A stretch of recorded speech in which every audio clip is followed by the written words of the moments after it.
Oi, boa noite. Já estamos ao vivo. É um prazer estar com vocês de novo.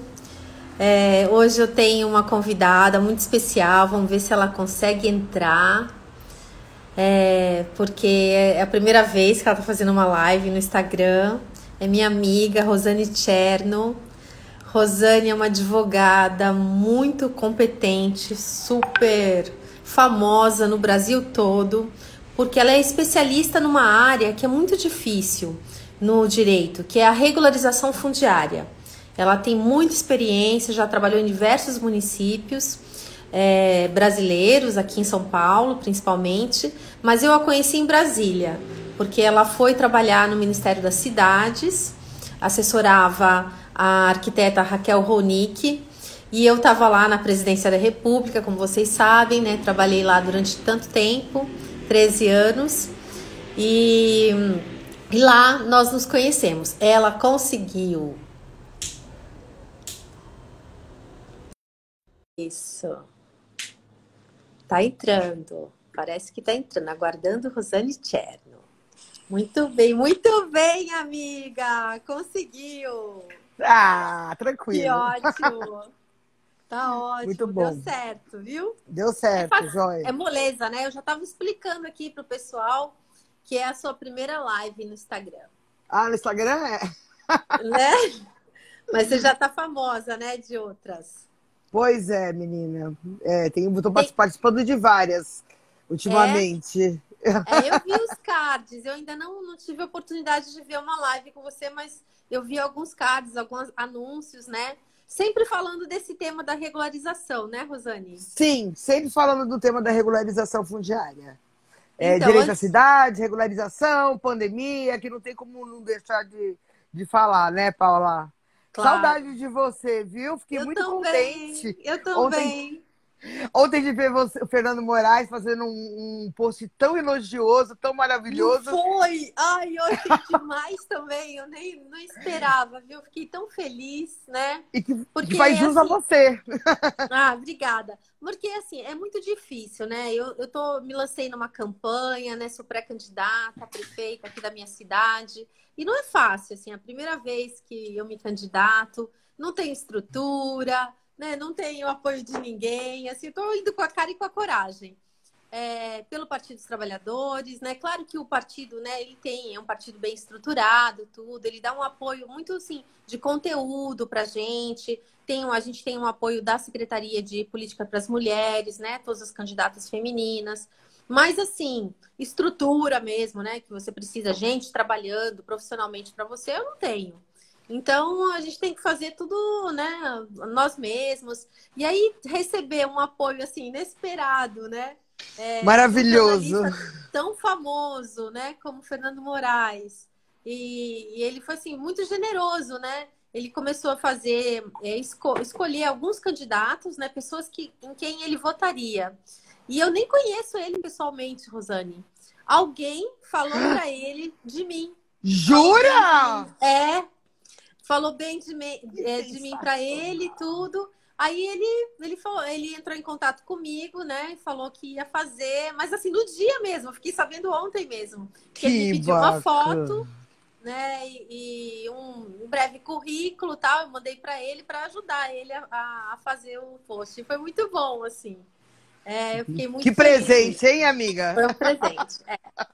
Mas vamos falar do nosso tema. Ó, a gente já tem aqui 10 pessoas nos acompanhando. Maravilha. Olha, temos aqui a nossa secretária municipal de habitação, Andréa, Andréa Castro, nossa amiga querida, que está sempre prestigiando. Quando adoro. o tema é habitação, ela está sempre junto, está sempre colaborando, com tudo pelo bem da cidade, né? A Andréia é a partidária, ela é secretária do atual prefeito, o prefeito do PSDB, e eu sou uma concorrente de oposição a esse prefeito, mas a Andréia, ela não tem limites partidários, ela colabora com a cidade. Então, eu Que tenho bacana. certeza que a gente pode contar com ela sempre pelo que for certo, né? Pela informação, pelo conhecimento. Ela é uma profissional, assim, de primeira, né? E, bem, além da Andréia, a gente tem a Elaine Borda, Boa Olha, noite, aí, mulheres sensacionais. A delícia da promotora, Cláudia. promotora de Jacareí, Ah, é a a Elaine, Elaine. lembra dela? Que eu li errado o nome Tá dela. Agora que borda. eu. Ai, querida, obrigada. O Ivane Oliveira, a Thaís Emídio, minha amiga, também assistente social aqui da Prefeitura de Cubatão. A Mariana Mencio, olha, Olha que professora da Federal do bacana. ABC. Foi minha mentora, fiz estágio docente com ela.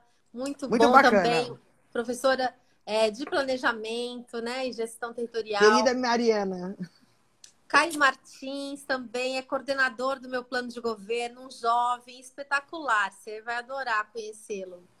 A Carol Potter também, que trabalha na Secretaria de Habitação, também está colaborando aqui com a gente, assistindo. Obrigada, Carol, pelo apoio. A Mônica, Ismaribes, não sei quem é, que tem algumas pessoas que eu não reconheço. A Mônica, a Wesley Rocha, é isso. Odete, que é de Macapá. Ah, que legal. Olha, a A gente Paula já morou em Macapá, Odete. foi mesmo. Já Foi trabalhou em em Macapá. 2002, né? Eu assessorei o Lula nas eleições. E aí eu tive que ir lá cuidar, né? No período eleitoral, eu cuidava da região norte. E aí a gente tinha o governo do estado, lá era um governo, a governadora era do PT. E aí a gente teve muitos problemas lá. Eu lembro que eu tive que arguir a suspeição dos promotores, dos juízes. Foi uma bagunça, mas foi muito bom. Aprendi Muito muito legal. nessa época que eu vivi lá no norte do país. Muito em Belém e em Macapá, né? Mas olha, a gente escolheu um tema que é justamente o que eu quero explorar, claro, a minha amiga, que é uma especialista, o tema dessa nova lei de regularização fundiária, que já não é tão nova assim, né? Mas queria que você falasse um pouco para a gente, porque o que ela representa, quais os aspectos positivos e também quais os aspectos negativos dela, porque muita gente não conhece, então, muita gente vê como uma oportunidade, né? Ai, que bom, agora temos uma lei que nos dá a oportunidade de regularização. Mas o que ela deixou de trazer, do que ela deixou de regular, né? E que pode prejudicar as pessoas no acesso à moradia. Não, Paula, em primeiro lugar, a gente precisa ter em mente o seguinte: a legislação ela nunca surge do nada, né? Então, essa legislação, a legislação nova de regularização fundiária, é bom deixar um marco bem claro, um marco temporal, ela é de 22 de dezembro, é uma medida provisória, 22 de dezembro de 2016, pós-golpe, né, da presidenta Dilma. E ela, qual foi a legislação que antecedeu? Foi o capítulo 3 da Lei 11.907 de 2009, que a lei trata do programa Minha Casa Minha Vida, e o capítulo 3, especificamente, é a primeira norma geral de regularização fundiária que nós temos no país. Muito bem. E aí, essa legislação, né, ela não surge também do nada, nem essa legislação que foi feita no período Lula. Né? Ela é decorrente de um processo, não existe ruptura histórica, a gente sabe muito bem disso. É um processo longo que surge antes da Constituinte, né, com os movimentos sociais, especialmente os movimentos sociais de moradia, que pressionou e que trabalhou muito para que tivesse uma emenda, uma iniciativa popular que originou o capítulo da política urbana na Constituição Federal. A partir daí, alguns instrumentos ficaram para ser criados posteriormente, como, por exemplo, o Estatuto da Cidade, que foi criado em 2001 e trouxe um instrumento novo de regularização, que é a concessão de uso especial para fins de moradia, né? Que é aplicável àqueles assentamentos informais situados em áreas públicas. Então, basicamente, até a lei em 2009, que nós tínhamos uso capião para área particular, e tínhamos a concessão de uso especial para fins de moradia e concessão de direito real de uso para área pública. Posso te falar uma coisa que é histórica? eu ajudei a construir esse texto da emenda constitucional para Não garantir a acredito. concessão real de uso para a área pública. Inclusive, foi ideia minha. O Nelson Sauli sabe disso, porque o Nelson ainda falou para mim, nossa, boa ideia, Paula. Porque eu falei, eu achava injusto que a gente não podia ter uso capião de área pública. Porque na época eu assessorava, eu estava na Articulação Nacional do Solo Urbano, na ANSUR. E a gente tinha várias, né, pessoas, né, que a gente assessorava, tal, vivendo em áreas públicas, e a gente não conseguia, né, regularizar. E eu joguei essa ideia, e aí o pessoal achou bom, e aí a gente fez a emenda de Que iniciativa popular. sensacional! Quer dizer que a culpa é toda sua. Quer dizer, A culpa colaborei, claro, não né? é do Fidel, é da Paula, né? Tem aquele filme, A Culpa é do Fidel. Paula, que fantástico, é muito legal saber disso, porque, inclusive, logo que ela saiu, a concessão de uso, ela foi, eu não sei se o Paulo Teixeira sabe disso, né, que é um nosso deputado federal, tal, que é Aham. um dos nossos deputados federais, para mim é o meu, né, e aí ele, e assim, meu deputado federal, e ele, na época, ele foi secretário de habitação no governo da Marta, aqui em São Paulo, e ele usou de uma forma, acho que pela primeira vez, houve um programa em escala de regularização fundiária. E foi usado extensivamente, né? A Você estava quem... aqui, né? Nossa, eu assessorava ele no gabinete, você Sim, estava é na Coab, verdade. né? Verdade. É que a gente se conheceu mesmo em Brasília, depois dessa Verdade. época, né? Mas a gente trabalhou junto lá naquele prédio, né? Lindo do Martinelli. Maravilhoso, maravilhoso. Então, e aí é isso. Então, a concessão de uso, ela foi um dos primeiros instrumentos, né? Ele é um instrumento que ainda está previsto, que tem alguns lugares já são utilizados, mas em 2009 foi um grande marco normativo que teve. Por quê? Porque a partir daí assim, começou a se aventar a possibilidade de regularização de áreas particulares também. Não que não fizesse, mas fazia com base na 6766, na velha lei de parcelamento do solo, que era aquele regularização de ofício que a prefeitura fazia. Mas tinha alguns problemas. Por exemplo, quando você tinha uma mesma favela, o mesmo assentamento, era formado. E deu uma travada agora nela. Não sei se é ela, se sou eu. Ih, filho.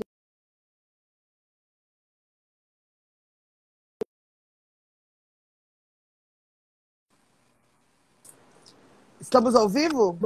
Oi, voltou, né? Eu tirei do Wi-Fi aqui, que eu acho que não tava pegando bem. Acho que fui eu que Ah, falhei. então, tocou o A minha telefone aqui também. internet. Então, e aí foi muito importante. O que aconteceu? E aí, essa lei que foi feita, a lei de regularização, é bom para a gente saber, existe uma tônica fundamental nela, que, na verdade, era prestigiar e entender a regularização fundiária como um dos integrantes do direito à moradia, que é um direito internacional, direito à moradia digna, que tem vários componentes, dentre eles a segurança da posse, tem a localização do imóvel, né, os aspectos estruturais, infraestrutura e tudo mais. E dentre eles tem a regularização fundiária. E se entende hoje também que, até hoje se entende que ele é um dos aspectos. Ele não pode ser dissociado do direito à moradia digna. É isso que muitas vezes parece uma obviedade para você, que é uma expert no tema, mas não é para muita gente. Tá meio ruim o seu áudio. Fala um pouquinho mais alto. Começou a fazer um barulho agora, do nada. Melhorou agora? Melhorou. Melhorou não? Melhorou. Então, a primeira lei de regularização de 2009, ela foi feita com a perspectiva de atender o direito à moradia digna, tá certo? Tá certo. O que acontece? Quando você chega na lei de 2000, da medida provisória 759, existe uma mudança de paradigma. De novo, Rosane, eu não tô te ouvindo de novo. Mexe aí. Será que é melhor tirar o fone? Deixa eu tirar o fone. Vê se melhora. Melhorou. Nossa, melhorou. Ah, então tá bom. Então, a gente tem uma mudança, né, do fone.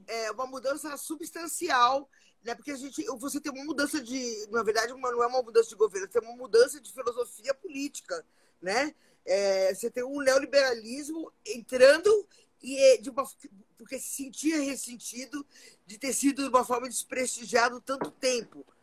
Foi mesmo, cara, porque a lei da Minha Casa Minha Vida, principalmente o capítulo 3, foi uma lei feita por pessoas que tinham a perspectiva de atingimento do direito à moradia digna, né? E não da moradia como uma mercadoria, que é essa a filosofia, que é essa concepção da atual legislação. Da atual legislação. Principalmente quando ela mira a possibilidade de regularização de média e alta renda. Mas as regras são as mesmas, né? Então, assim, você tem uma mudança de paradigma que pode ser bom e pode ser ruim, dependendo do aspecto. Rosane, deixa eu aproveitar aqui esse intervalo. Tem várias amigas nossas. A gente está numa live de responsa aqui, porque ó, Mônica Viana, professora aqui da Unisantos de Arquitetura. Querida. A Letícia Osório entrou também, nossa querida amiga do Instituto Brasileiro de Direito Urbanístico. Isso eu esqueci de falar, né? Eu e a Rosane fazemos parte, né, do Instituto Brasileiro de Direito Urbanístico. Eu como uma mera sócia, ela como diretora, né, como parte da diretoria desse instituto. Deixa eu ver quem mais aqui. José Roberto Freire, a Larissa. Várias pessoas, gente. Virgílio, Odete, a Bruna, Guerra Jardim, e eu não sei mais. Bacana! Mas é muito bom. Bom, obrigada pela presença de todos. Mas eu entendi. Então, assim, essa mudança foi muito importante. A legislação que vinha sendo construída e que a nova legislação hoje vê, né, a habitação como uma mercadoria, ou seja, como um produto da especulação imobiliária, né, do mercado, né, Bom, aqui em Cubatão, a gente tem vários problemas de regularização fundiária. A Andréia, a Carol, né, costumam dizer que é uma cidade irregular, porque, assim, grande parte, né, do nosso território precisa ser regularizado. É área de proteção ambiental, a gente tem bairros nobres, como a Ponte Nova, que não são regularizados, mas também temos comunidades carentes, né, Vila Esperança, Vila dos Pescadores, né, que precisam ser regularizadas. Acho até que você conhece um pouco, né, aqui de Cubatão. Já teve... Trabalhei no Beira Rio, no começo da regularização do Beira Rio, que fica bem pertinho do Rio Cubatão. É uma área muito interessante, porque era um antigo alojamento do pessoal, dos operários que trabalharam na Imigrantes. Entendeu? Então, é uma ocupação que foi formada. Então, Cubatão tem muitas peculiaridades e muitas origens, né, populacionais. Isso é muito interessante. A forma de acesso à terra, né? Sim. Então, a gente tem toda essa diversidade, né? A Ilha Caraguatá mesmo, onde a minha família tem a marina, né? A náutica da ilha, é uma área que precisa ser regularizada. As casas da fábrica de papel, a Santista, Fabril, né? As casas da Light, ou seja, a gente tem muita necessidade de regularização. E a gente, né, quando veio essa legislação, claro, a Prefeitura viu aí uma oportunidade de resolver esses problemas, porque o direito à cidade, né, está muito relacionado à regularização fundiária, né, porque dela depende uma série de outros investimentos que você possa levar, principalmente para as comunidades mais carentes, né? Porque os bairros nobres têm, né? De uma maneira, mesmo estando irregular, tem esses investimentos. Você vê como é desigual, né? A gente é uma justificativa para não levar, muitas vezes, equipamentos públicos para as áreas carentes, mas que a gente vê nos loteamentos clandestinos, né, irregulares, de mais nobres, que isso não é impedimento, né? Para levar esse tipo de serviços. Mas, então, viu nisso uma oportunidade. E a prefeitura tem procurado fazer, mas é tudo com muita dificuldade, né? Esbarra em uma série de obstáculos, os processos são muito morosos. Então, eu acho que, assim, esse vai ser um grande desafio, né, para o futuro governo. Daí a minha atenção com esse problema. Eu até já publico, né, coloco em público que a Rosane gentilmente já aceitou participar do meu plano de governo, está no grupo de trabalho, né? Está colaborando, para que a gente possa fazer um programa de governo e debater isso durante a campanha, né, eleitoral, para que permita uma regularização, mas uma regularização que atenda, né, todas as necessidades da população, ou seja, que não veja só por esse viés que você está bem colocando aqui, denunciando, de não ser só a regularização do título, né? Mas sim você levar toda a infraestrutura para atender essa população que vive nesses territórios. Paula, e Pode assim, falar. o Cubatão ele tem uma peculiaridade que não é uma peculiaridade só de Cubatão, mas eu acho que a gente está falando de Cubatão por motivos óbvios, que você tem ao lado de uma cidade extremamente industrializada, né? Que acaba atraindo mão de obra e, portanto, precisa de um planejamento urbano e de local para a população poder morar que não seja informal, você tem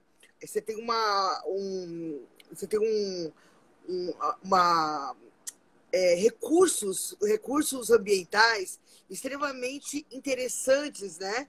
Eu acho que Cubatão tem, e infelizmente interessantes, e um bioma extremamente frágil, como o de mangues, por exemplo, né?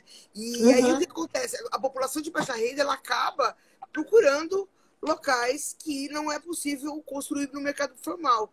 E acaba, na verdade, infelizmente, de uma certa forma, destruindo esses biomas.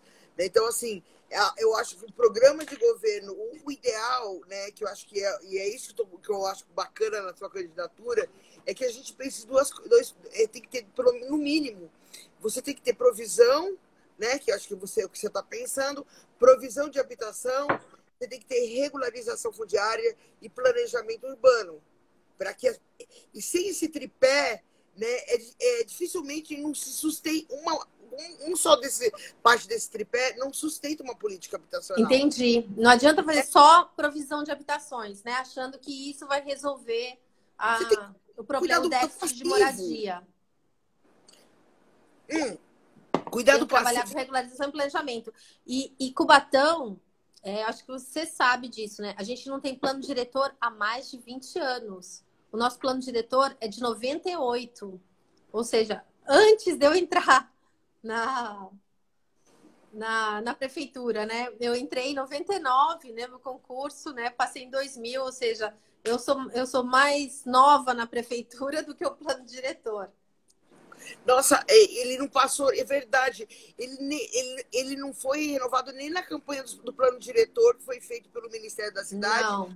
2005, 2006. Não conseguiu. Parece que tentaram, fizeram um projeto, né? Mas não teve problemas com a Câmara, né? A Câmara não aprovou, né? Foi devolvido.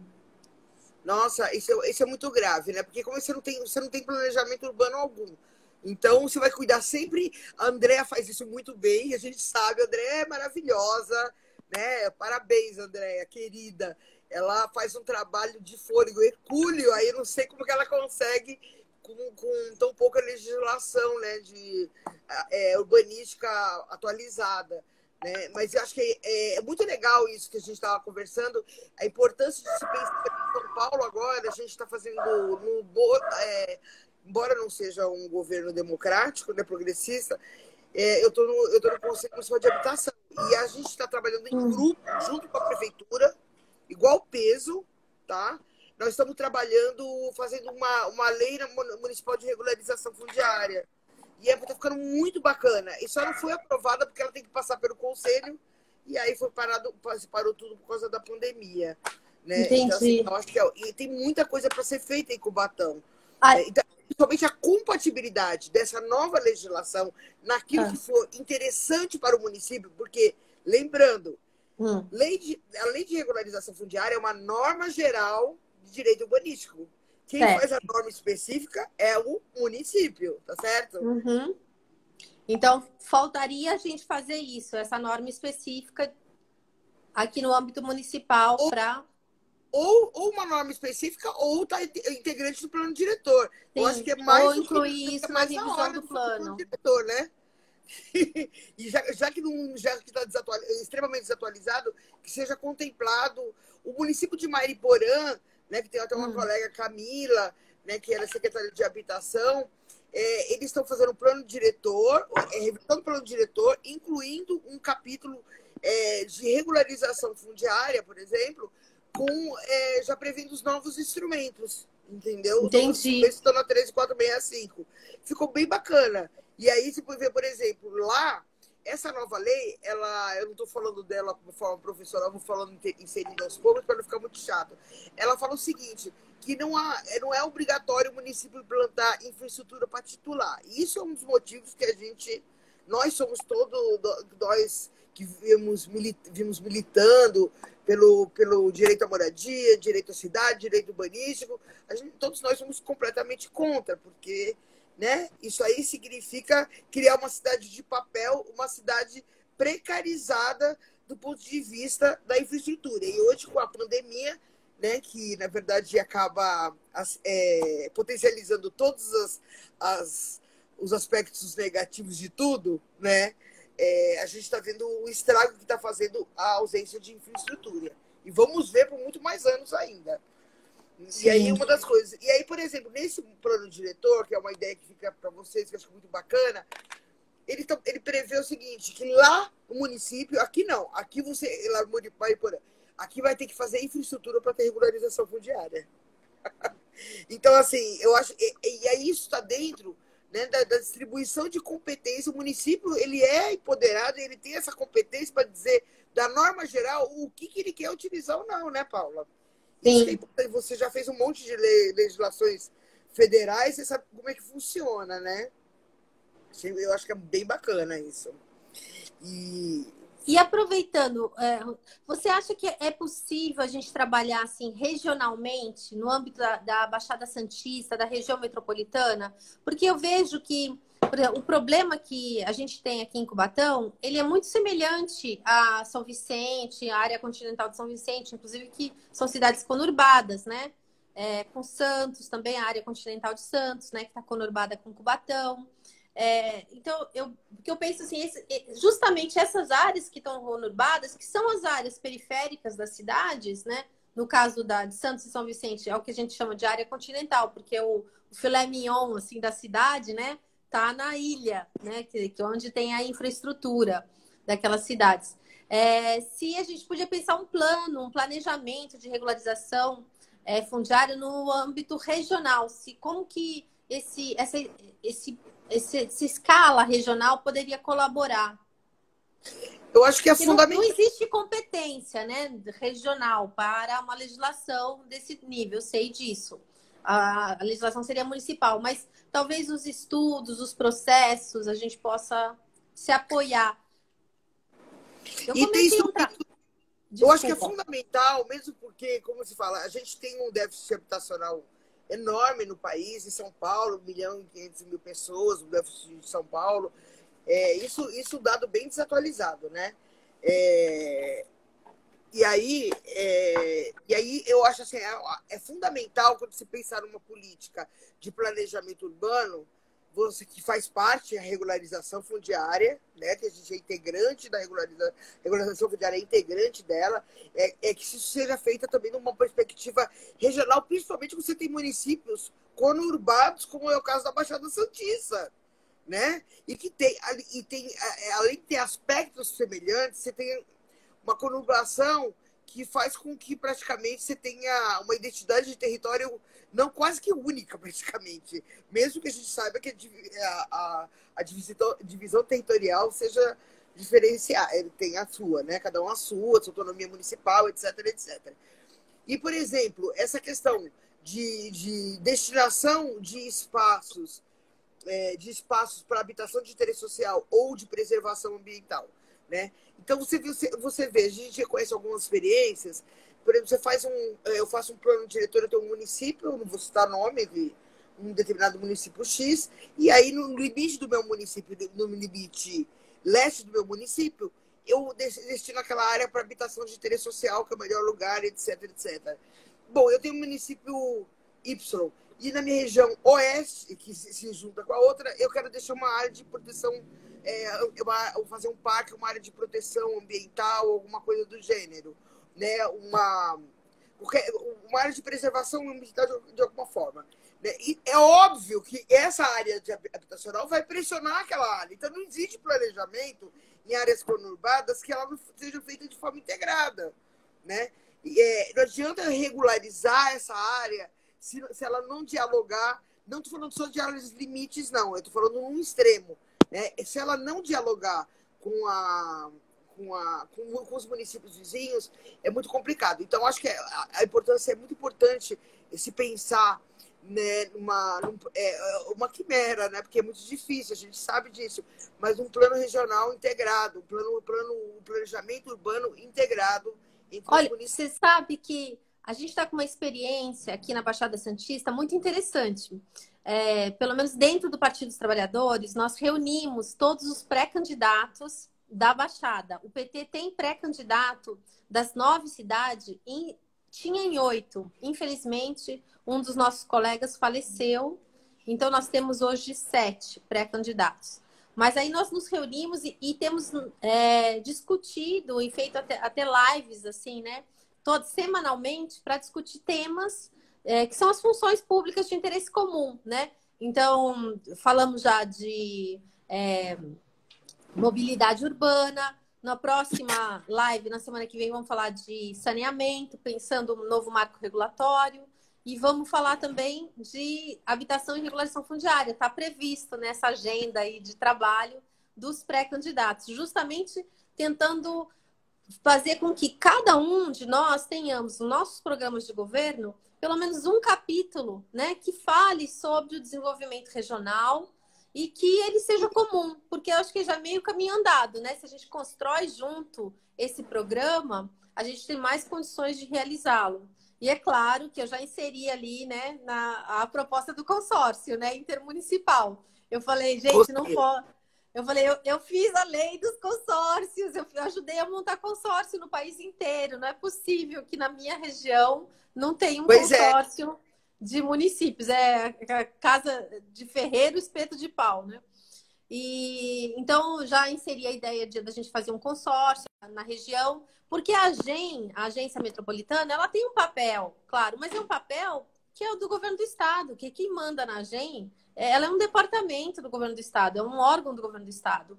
Ela não realiza ou não defende os interesses dos municípios. Então, o consórcio ele pode fazer uma interlocução com a AGEM até mais equilibrada, porque ele reúne os municípios, empodera os municípios para fazer esse diálogo com o governo do estado, né, nessa perspectiva da escala regional. E então a gente está pautando esse tema da regularização e da habitação. Ainda não enfrentamos esse desafio, mas vamos enfrentar. Olha, deixa eu também ser gentil aqui com quem está nos acompanhando, né? A gente tem, pelo menos, tem várias pessoas fazendo comentários. A Mônica falando que é muito bom, né? Ver a gente falando de reforma urbana e direito à cidade. O Guerra Jardim falou que foi muito legal. Ele falou numa mensagem anterior que trabalhou em Jundiaí, ó. Boa noite, Rosane. Trabalhei na Coab, em São Paulo. Desculpa. Na época do Geraldo Juncal. Eu lembro. Participei dos mutirões da Zona Leste para regularizar a situação dos moradores. Aí ele continua aqui, falando que foi muito legal, pois os mutirões eram realizados nos céus, na Zona Leste, os quais são uma referência de política educacional do Partido dos Trabalhadores. Isso é uma experiência que eu acho que a gente não tem em Cubatão, assim, de mutirão, autogestão, que é uma coisa que a gente poderia estar também pensando em como apoiar, né? Ainda mais nesse momento pós-pandemia, né? Eu acho que até queria te ouvir um pouco, o que você tem conversado, porque, assim, qual que vai ser o nosso novo normal, né? Depois dessa pandemia? Tem alguma influência? Se já perceberam, vai mudar alguma coisa em relação a esses processos de regularização e de provisão de habitação ou do planejamento? Ou não? Olha, Paulo, eu acho assim, Ninguém sabe ainda, né?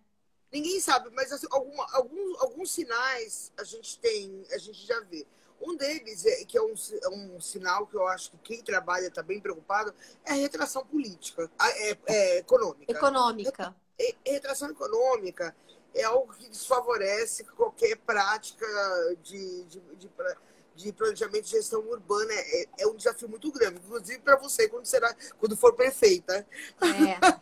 Porque sim, os municípios a arrecadação vem caindo já há alguns anos em razão econômica, desde 2008, né? Mas a gente sabe que ainda vamos enfrentar tempos muito difíceis, eu tenho certeza disso. Mas por isso mesmo que você tem que se preparar, você tem que ter uma gestão muito eficiente, com pessoas muito competentes, para saber administrar nesse contexto, né? Que é um contexto de e nós somos muito escassez de criativas, recursos. né? Oi? Nós somos muito criativas com pouco recurso. É importante ter criatividade. Regularização fundiária não demanda tanto recurso, exceto quando tem infraestrutura, que aí é pesado, né? Eu acho assim, em âmbito municipal, não quero pensar em estadual federal, porque já fica muito grande. Mas, assim, Paula, eu fico pensando em municípios como Cubatão, o fundamental é primeiro fazer uma ampla uma revolução urbanística na cidade em matéria normativa. Isso aí a gente já sabe, né? Porque a gente falou só de Exemplos, instrumentos. legislações principais, como o plano diretor, mas você tem lei de ocupação do solo, lei de parcelamento do solo, E plano são de todas da habitação mesma que tem que ser época. feito. Aqui em Cubatão são todas da mesma Estou época, esperando todas você estão chegar. atualizadas. Estou esperando você chegar na prefeitura. Você Mas se é eleger mesmo, né? Porque, gente, são anteriores ao Estatuto da Cidade. Né? Já se deu conta? Né? Tecnicista, que não tem participação popular, não tem participação. Quer dizer, não serve para nada. Vamos combinar que não serve para nada. A gente sabe que a cidade que tem um péssimo planejamento. E um dos motivos que o plano diretor não foi revisto é porque existiu até uma proposta, né, feita dentro da prefeitura para revisão do plano. E aí queriam encaminhar para a Câmara sem ter feito as audiências públicas, as consultas, a população. Aí caiu comigo, né? Azar deles, né? Eu falei, não pode não. Eu falei assim, fere a lei, Estatuto da Cidade, exige. A Andréia, inclusive, me apoiou, falou, não, a Paula tá certa, o parecer dela, porque começaram a achar que era implicância minha, né? Porque eu sou do PT e aí eu tava contra, né? Mas aí a Andréia, inclusive, esclareceu o prefeito que realmente é um procedimento errado, que não tinha sido feito nenhum tipo de consulta à população. Então, esse é um dos motivos, porque o atual prefeito não gosta de diálogo com a população. Como todo governo conservador não gosta, né? Dá trabalho. Não gosta não apoia os conselhos, né, de controle social, de participação popular, não tem orçamento participativo, né, não tem nem transparência na gestão, tá? O portal é um portal pífio, agora, inclusive, sofreu recomendações, assim, reclamações, na verdade, do Tribunal de Contas, porque nem nesse processo da pandemia, né, houve recomendações do Tribunal de Contas para que houvesse mais transparência nos processos, até porque as licitações estão dispensadas, né? Então, você tem que ter mais transparência diante dessas regras mais flexíveis, né, para contratação. E nem isso... Você vai tentar achar algum documento, não consegue. Eu sei agora... Alguém perguntou aqui para gente, deixa eu aproveitar até já... o que a gente achava do novo marco, né, do saneamento, que foi aprovado. O que vocês pensam sobre esse marco legal do saneamento aprovado ontem, que irá para sancionamento do Bolsonaro? Acho péssimo, né? Representa a privatização da água, né? Nós somos contra esse marco regulatório. E aqui em Cubatão, foi assinado nesses dias o contrato da Sabesp, um contrato de concessão, né, do serviço de água e esgoto para a Sabesp por mais 30 anos. Eu estava tentando achar cópia desse contrato e não acho no portal da prefeitura. Você vê assim, uma coisa de importância para qualquer indivíduo, né? Você saber como é que vai ser feita a prestação do serviço. E eu não eu tenho dificuldade, imagina um cidadão comum, né? Eu que trabalho na prefeitura, que tem algum conhecimento. Paula, tem duas coisas. Uma, eu fiquei pensando, hoje eu estive pensando muito sobre, de forma muito triste, né? Ontem foi um dia muito. Foi um pouco antes da gente descansar, que nós tivemos uma notícia que foi aprovado no Senado, esse marco, novo marco, que é a privatização da água, e que de uma forma que você sabe, completamente inconstitucional, o município não pode explorar a água. Ele veda a participação do município. Onde já se viu quem é essa lei cara pálida para proibir que só pode ser empresa privada e vai ser criada uma agência reguladora para isso. Gente, pelo amor de Deus, né? Eles têm um pouco de limite. Mas... Agora, você imagina como é que vocês vão fazer um consórcio? Você pensando numa perspectiva de um consórcio de municípios irmãos, né? Se você não pode ter, falar assim, escolher, falar assim, não, eu quero escolher com quem eu quero fazer trabalhar com esgoto, água e esgoto, explorar água e esgoto no meu município. Não, você não pode fazer isso, né? E além de privatizar todo o sistema. E tem uma série de outras coisas muito complicadas nisso. Tem um projeto de lei também que está tramitando, que é um horror, que é o PL 413, daquele Kim Kataguiri, sabe? Eu não sei como é que pronuncia, que era do MBS.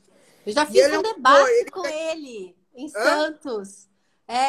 Meu filho uma vez me arrumou isso, me convidou para um debate na escola dele e ele convidou o Kim Kataguiri.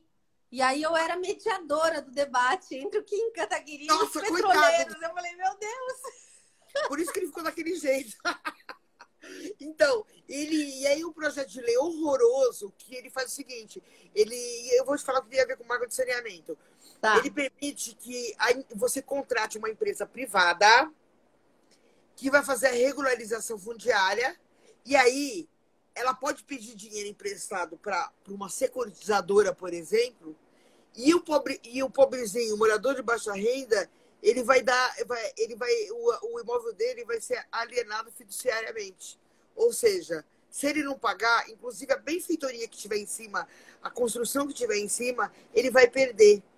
Entendeu? Isso é a garantia da securitizadora, que aí vira um grande capital para fazer um fundo internacional.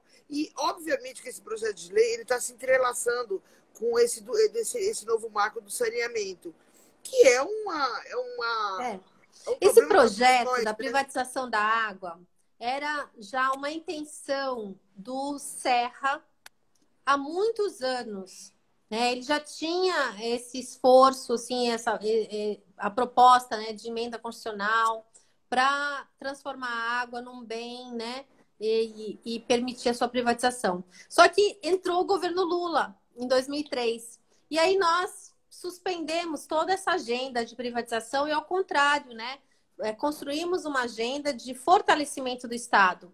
E aí fizemos, né, o marco a Política Nacional de Saneamento Básico, né, a Lei dos Consórcios, a Lei de Resíduos Sólidos, a Diretriz de Mobilidade Urbana, né, que foi a última, em 2012. Quer dizer, regulamentamos todas as leis de diretrizes de desenvolvimento urbano, mas numa perspectiva totalmente diferente da que vinha sendo tratada no governo Fernando Henrique, que era diante de um contexto assim, de Estado mínimo, de privatização. E até o próprio consórcio, a lei do consórcio, ela mostra bem essa ambiguidade, porque já existia um projeto de lei regulamentando os consórcios públicos como uma entidade de direito privado, que era a lei do PSDB, né? Era a lei do deputado Rafael Guerra, e era a proposta que o governo Fernando Henrique levava adiante, que fazia parte da reforma do Estado, né? E aí a gente entrou com uma proposta ao contrário. Não, o consórcio vai ser pessoa jurídica de direito público, ele vai ser um braço do Estado, vai ter as mesmas competências que o Estado tem de regulação e de fiscalização, né, sobre os privados. Ou seja, deu uma função para o Estado que eles querem retirar. E isso quando você fala, quando ele não quer permitir que o município possa fazer o serviço, por quê? Porque ele dá condições para o privado criar uma escala adequada que ele não dá para o poder público. E mais que isso, ele também não dá financiamento para o poder público. Você usa o recurso público, o BNDES, para financiar o privado a fazer a Isso. prestação de serviço público, mas não financia o poder público. Então, aí depois falam assim, o poder público é incompetente. Meu, mas ele não tem financiamento, ele não tem possibilidade de se reorganizar numa escala adequada para prestação de serviço. Como é que você quer que o poder público tenha né, capacidade de prestar um serviço? Se você tira dele os instrumentos para isso. Óbvio que ele tem a mesma capacidade que o setor privado. E mais que isso, ele pode fazer o serviço público sem lucro. Portanto, ele presta um serviço mais barato. Né? Ele não precisa... É óbvio, é uma questão de lógica. Mas aí, se você vai fazendo um emaranhado de legislações para deixar isso tudo confuso, né? E as pessoas não verem com nitidez que são duas agendas de Estado. Uma é o Estado mínimo, a outra é um Estado forte, um Estado regulador da economia brasileira. Não é nada socialista, né? É uma proposta super social-democrata, mas Com certeza. mas é revolucionária diante desse conceito neoliberal, né, que tentam nos impor. Então, hoje, depois do golpe de 2016, essas mesmas pessoas que aí, eu falo, não é só o governo Bolsonaro, hoje eles estão brigando entre eles, né? Tucanos e os bolsonaristas. Eu estou assistindo de camarote, estou achando ótimo. Mas, no fundo, são grupos políticos que representam o mesmo concepção de Estado, que é uma concepção neoliberal, do Estado mínimo, que o Estado não tenha condições nem capacidade de oferecer serviços públicos, é precarizar tudo, né? É transferir tudo para a iniciativa privada. E aí quem tem dinheiro compra, quem não tem, né? É excedente. E é um bem essencial, né? A água é um direito essencial. É a mesma coisa da questão da moradia, entendeu? A transferência do direito para o capital. E aí acaba não ser direito, ele acaba virando uma mercadoria. E isso é a síntese do Estado neoliberal. Mas existem algumas coisas que não se vive sem, como água, como moradia, né? Que são inerentes bases humana. Da dignidade, né? A dignidade, sabe? E num país de uma desigualdade monstruosa e que vai piorar mais ainda com esse surto de pandemia, né? Pandemia de Covid-19. Então, assim, é muito preocupante a gente ter um Estado neoliberal da forma que porque é um projeto político que visa o lucro em cima do direito referente a situações, direitos que são sem os quais a gente não consegue sobreviver. Ainda mais a população de baixa renda. Entendeu? Deixa eu aproveitar aqui seu intervalo. Tem um aluno teu dando boa noite, falando aqui, trabalhei no projeto Lote Legal e fui aluno na PUC São Paulo, Direito Ambiental, aluno da professora Rosane. Ah, que lindo! Que gostoso! A Alice também está com a gente, a Juliane, a Mônica Viano, pasma aqui. Como não teve participação na proposta do plano diretor, foi isso mesmo? Foi, Mônica. Mas, assim, não encaminharam, né? O projeto, né? Naquela oportunidade, né? Agora não sei mais. Que mais? O Léo Castro Maia, o Fábio Ferreira dando boa noite para nós duas. O Fábio é um músico maravilhoso daqui de Cubatão, tem sempre acompanhado as lives. O Rafael Zavala, que é colega também, nossa. A Thaís, né, também se manifestando aqui que ela está preocupada porque estamos entregues a autoridades incompetentes que atuam contra o povo, né? Um absurdo acima de tudo. O Fábio também falando tudo privatização para eles, né? E os amiguinhos deles, que são os donos. É isso mesmo, Aqui, que absurdo, de fato, a especulação imobiliária sendo regulada. É isso. Deixa eu ver se tem mais alguma coisa. O Guerra Jardim. Além disso, a política habitacional deve fazer parte das políticas centrais do governo.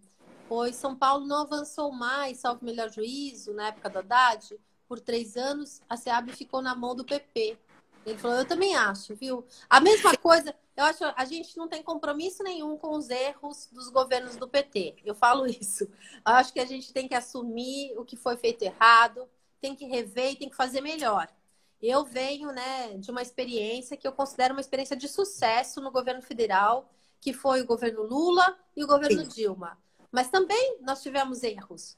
Um dos erros, muitos erros cometidos por essa necessidade que o nosso sistema tem do presidencialismo de coalizão, né? De você fazer alianças para garantir governabilidade na Câmara dos Deputados, né, no Senado, e isso acabar comprometendo as políticas públicas do governo. É o que acontece em muitos lugares, né, infelizmente, e a gente tem que combater isso. Eu também acho que a habitação, o Ministério das Cidades era um ministério que não poderia ter sido negociado nos nossos governos do PT.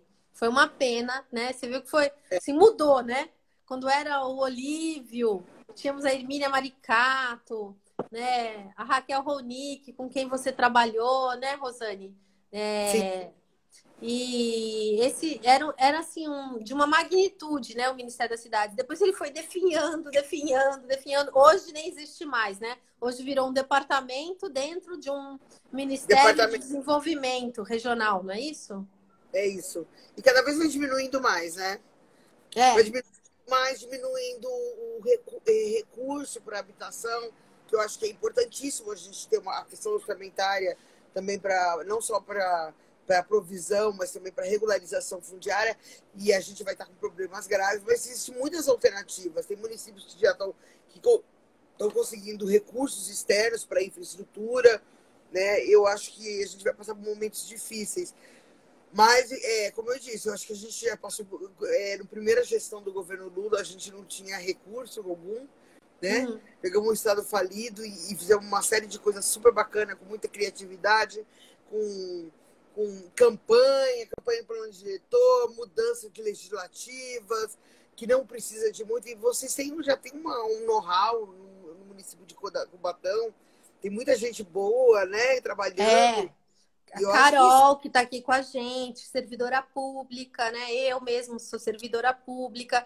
A gente tem ainda em Cubatão uma equipe técnica muito competente, sabe?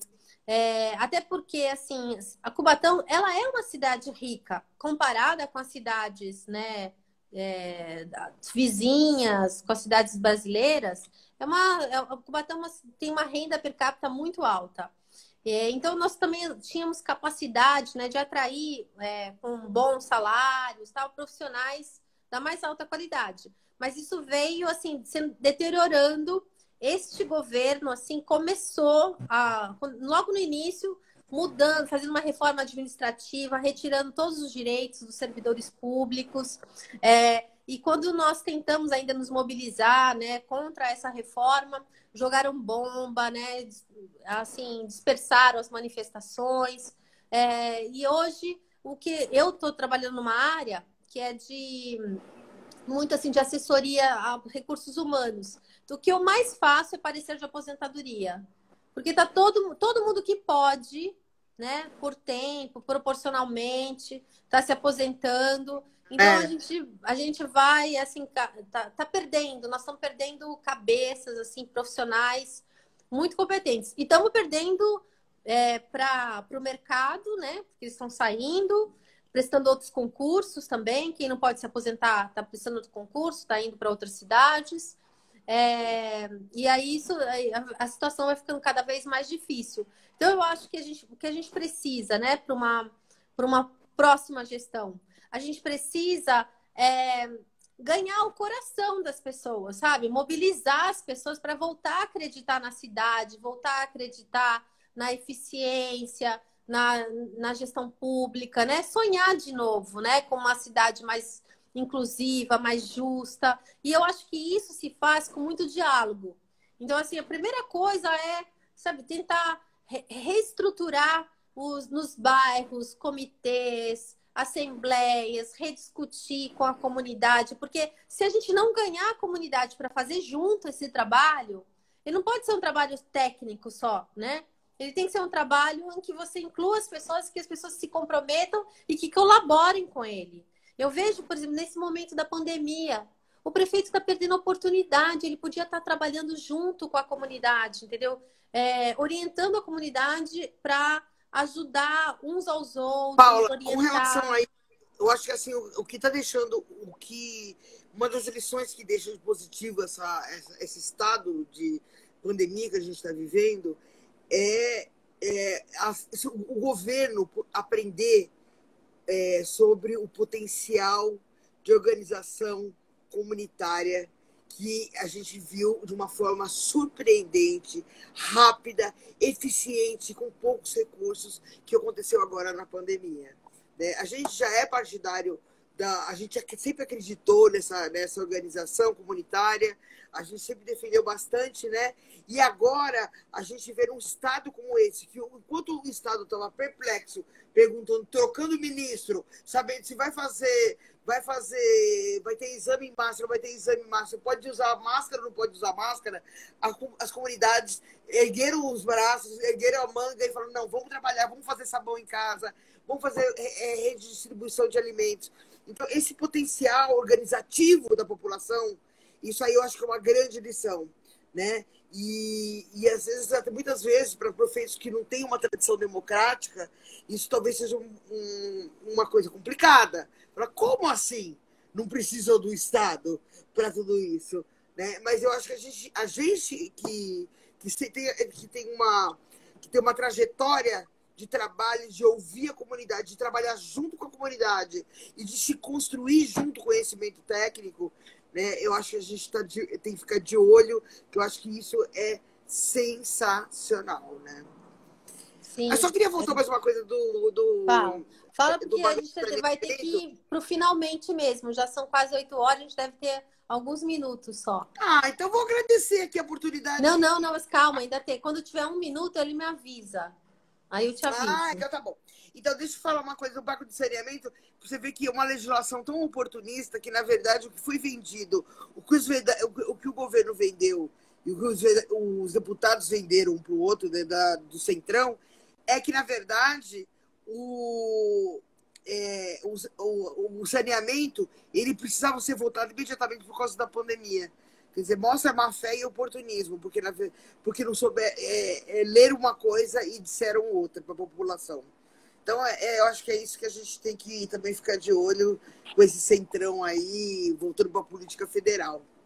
Mas isso, a Carol está falando que na habitação, o grande desafio dos futuros governos municipais é justamente a falta de recurso federal e estadual, né? Direcionados para a habitação. O município vai ter que ser muito criativo para avançar. Eu também acho, mas assim, também não é impossível, sabe, Carol? Eu acho que a aposta é na organização da comunidade, autogestão, mutirão, trabalhar muito em parceria, né, com os movimentos de moradia, mas aí a gente tem que ajudar os movimentos a se organizarem, construir organizações da sociedade civil, né, para que possam apoiar esse trabalho, porque não é só a regularização. Eu falo assim, quando a gente entra para fazer a regularização num território, você tem que ter um trabalho social, você tem que ter um trabalho de incentivar a geração de renda, né? Criar empregos, desenvolver o turismo, né? Eu tenho sempre como uma boa referência, uma experiência maravilhosa, a experiência das cotas lá, né? Na Serra do Mar, feita com apoio do governo do estado, CDHU, né, que desenvolveu o turismo de base comunitária, e aí ajudou aquela comunidade que ficou, né, a maioria foi removida, mas os que resistiram bravamente, né, tiveram toda essa reformulação da perspectiva mesmo de vida naquele bairro, né. Agora 42 segundos. Se despede, então, Rosane. Foi ótimo. Dizer que foi um prazer muito grande. Eu queria estar aí pertinho de você, te abraçando, como a gente também. Nós somos uma amiga querida que eu confio demais. E conto que você consiga se eleger, porque eu tenho certeza que você vai fazer um trabalho diferenciado, Paula. A sua competência, ela brilha, ela transparece nos olhos.